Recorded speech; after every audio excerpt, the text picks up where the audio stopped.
creating change takes less effort when you realize that change is inevitable. And as we return back to the present moment, we recognize something beyond the external circumstances that never changes. And maybe we can just call that something simple like the energy or the love that's present in all its different forms and yet can't be touched or felt tangibly, but it can be experienced.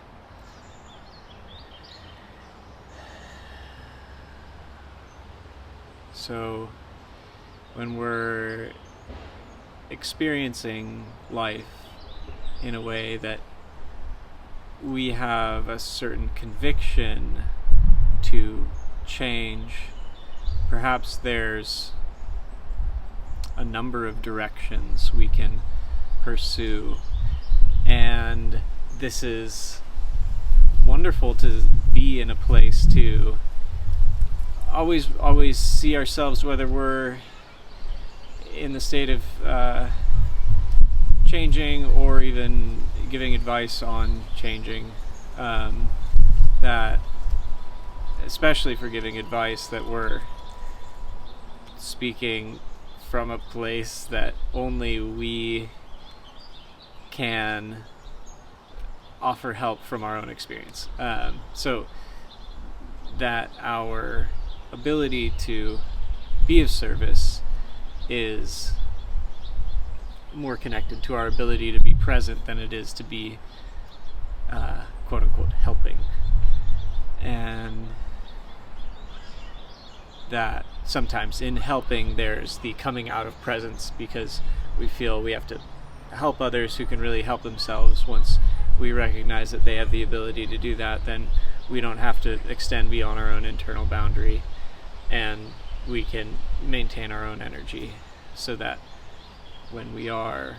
of service, we're of service from a place that feels justified within ourselves, that we're not going out of our center because something about someone else makes us feel uncomfortable, and therefore we feel like we have to change them, and in order to ameliorate our own discomfort, instead we just are present, and with everything that's experiencing, or everything that we're experiencing, and that is something that we can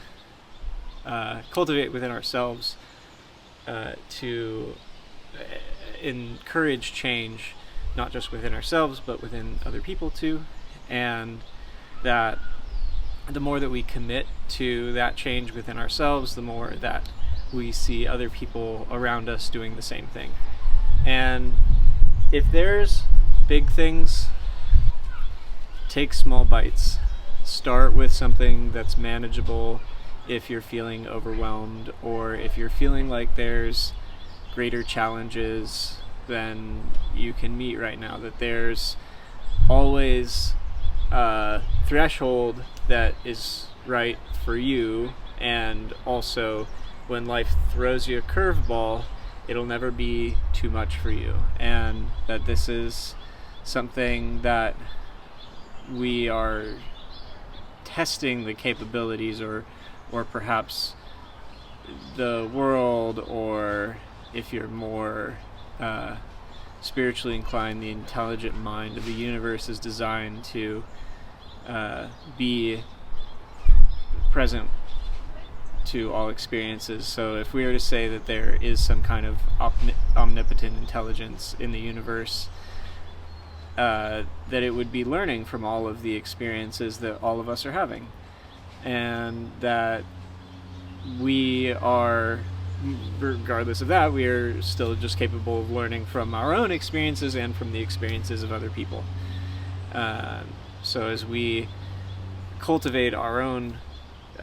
knowledge, in the sense of not just a book knowledge, but a knowledge of how to be, a knowledge of our own internal radar for our state of consciousness or awareness,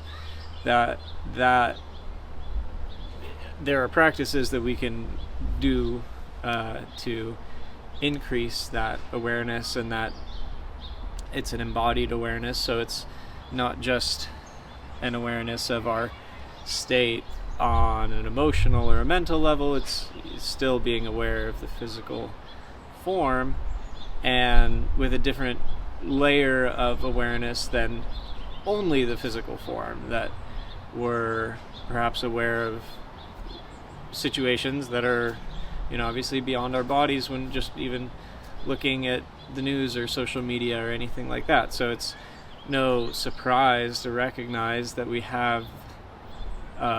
reality that is beyond our body or even the story that we tell about our own lives. And so if we recognize that we are this expanded awareness that is beyond an identity and still contains an identity, then we're more apt to be able to recognize, one, how we're connected to everybody in a sense, that everything is interconnected then, but also that we're here to learn that everyone is a mirror for us. So in our interconnectedness, the energy that we put out, the energy that we receive, this is what we're mirroring in a sense with the world as we experience it, and that when we complete a lesson, then we no longer experience that thing in our lives. And we understand that by creating conditions, we allow for things to happen or not. And being conscious of that, this is what getting back to the original root of change, and what changes, and what committing to changes, and what being convicted to change is, then getting into environment, why environment is so important, and not just why it's important, but why we're actively in a relationship with environment in a way that shows us our interconnectedness, and also shows us a way out of a certain kind of suffering based on the way that we interact with our environment, thinking of it as outside of ourselves rather than something that is responsive to us.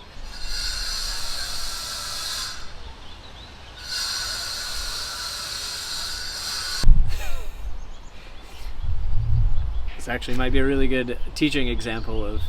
being interrupted by a tile saw. I could respond in a number of ways, but I just decided to keep recording, and I don't know if I'm going to keep this or not. But the point being is to focus on your goals, to focus on keeping your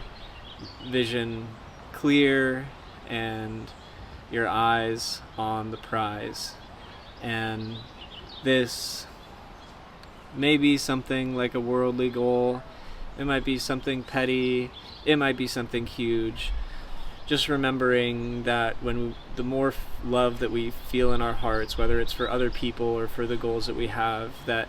this brings the world into a higher place. So it's not just about the goals that we have, but it's about the energy and the awareness that we put behind them, and that we carry into the world through that. So what do you want to leave behind? Thank you.